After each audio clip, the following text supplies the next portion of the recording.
Okay, so how many here have signed documents between people who are going to take care of your pets if something happens to you? 3, 4, 5. And is it in your will? Okay, so if you don't die, I used to call this program I'm Not Dead Yet. Because if you're not dead, none of that applies. Because your will is not going to come to fruition until you die.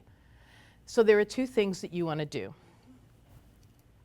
So the mapless journey, I put this together because when I was young, I had ADD and everything else, and so I always had mnemonics. So if you remember nothing else, write MAP, M-A-A-P.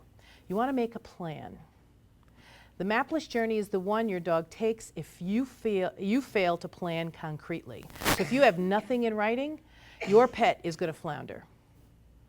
Because there is no one there who's going to know what you want to have done with your pet. Nobody. You could say, oh, well, Pat's going to take care of my dogs, and I told her she's going to take care of my dogs. Well, maybe when the day comes and Pat has to take care of my dogs, she can't. She lives in a building that she can only have, how many dogs do you have? 6. Only 6 dogs. So she lives in a building where they can only take 6 dogs, and you have 6, so she can't take your dogs. And the other people you've appointed can't take your dogs either. So you have not planned concretely and in writing what's going to happen. You have to do that. Failing to identify each dog and his individual needs. How many of you have in writing every one of your dogs, every one of your dog's needs, and what makes him or her different?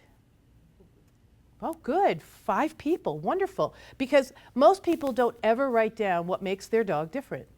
I know that Mac and Gibbs can never be in the same room together. They really dislike each other on a serious level. There have been stitches, so we do not put Mac and Gibbs together.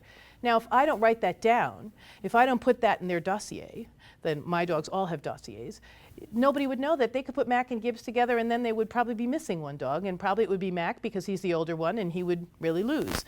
So you really need to write down the specifics about each one of your pets.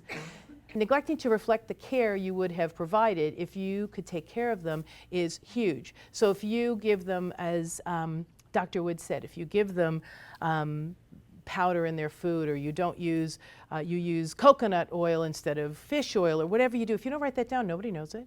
Nobody knows it. And they might give it fish oil and they don't know that your dog's allergic to fish oil, or that your dog gets sick or gets GI tract. Nobody knows. Nobody knows. So if you don't have a map in writing, you have left your pet with no alternative. No alternative, because nobody knows how to take care of your pet. And even if they do what they think is best, because this is what I do with my pets, and won't it be okay for you, Denise? I'll just take care of your pets this way. Well, her pet might not do well. Her pet might be allergic to rice. Her pet might not do well on turkey. But my dogs all eat turkey, so I'll just give her dog turkey because I didn't know.